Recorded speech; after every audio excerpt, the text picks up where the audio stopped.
Welcome to another edition of The Consistent Creator. This is part 3 when it comes to equity withdrawal versus business reinvestment. Yeah, that's right. Equity withdrawal versus business reinvestment. And in this episode, I really want to talk about the lifestyle of an executive. Because really the lifestyle of an executive will determine whether they decide to, you know, take withdrawals from the business or reinvest it. And it usually comes down to, three parts, for their lifestyle. It usually comes down to their home, their cars, or and vacations. That's usually the top three things that, when people want to pull money out as an executive, is the home, the cars, and the vacation. Okay, the homes. Me personally, as myself, I love a nice home. That's one of the things that's on my bucket list, on my dream list, is to get a nice home. But I'm not one of those ego-driven people and insecure people that I have to have this big luxury home just to show everybody that, hey, look, I'm winning, or that I made it. Like, I would rather put the money back into the business. Not only that, there's a study that shows that, after the $250,000 mark, your happiness has dramatically increased. So you having this big house and you're doing all these things to basically fulfill your ego and to fulfill your insecurity. But like I said, for me personally, I like a nice house, but I don't need, a 10, 20 million dollar house to, satisfy, my ego appetite.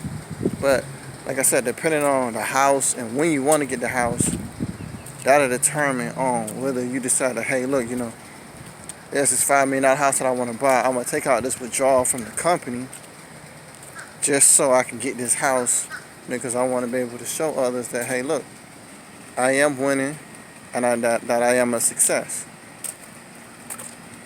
The second thing is, too, the cars. This is really where a lot of people go overboard. I mean, the house is a big purchase, but really a lot of people can have a car collection that's worth more than the house that they live in. So, you got to get the Bugatti, you got to get the McLaren, you got to get the Ferrari. All of these cars that are $250,000, $1 million, $3 million, or even more, and you go out and buy them. It's the same thing as the house. You gotta, because you want to pull up to a restaurant or anywhere where you know that you're gonna get attention, so that people can be like, oh wow, that guy, he must really be successful. He got a nice car. Oh wow, that lady must really be doing, she's beautiful and she has a nice car. She must really be doing something, very special. That could be the case. But also what could be the case is that a lot of times you have a lot of people that are faking it till you make it, trying to keep up with the Joneses, or that's the last thing that they had left before they had to sell everything off, is the car. So they didn't want to downgrade their car, so they got to still keep up this illusion. And a lot of times, things ain't what they seem. So be careful of that about the cars. But once again, this is very subjective. If you decide that you want to treat yourself to a car, go ahead and treat yourself to a car. Just that my values, I feel like you should really move focus on the business, because the more you serve the business, the longer the business can serve you. But depending on your appetite, that'll determine a lot. And then vacations. When you vacation, are you flying? The things that really come, the biggest expenses, or the three biggest things to look for when you're doing a vacation is, number one, are you flying private or are you flying commercial?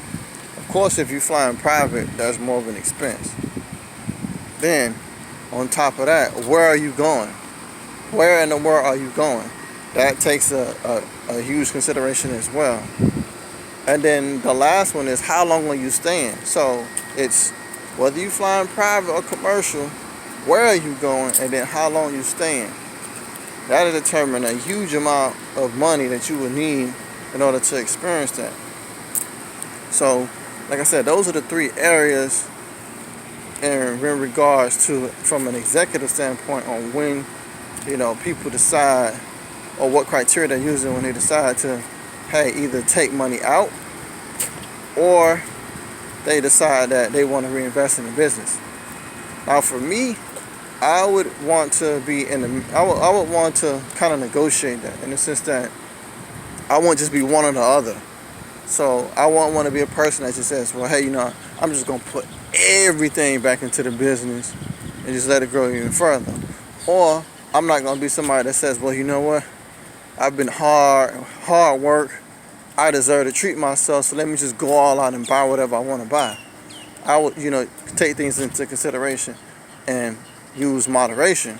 Now, also, I'm a very simple person, so it doesn't take a lot for me to be satisfied.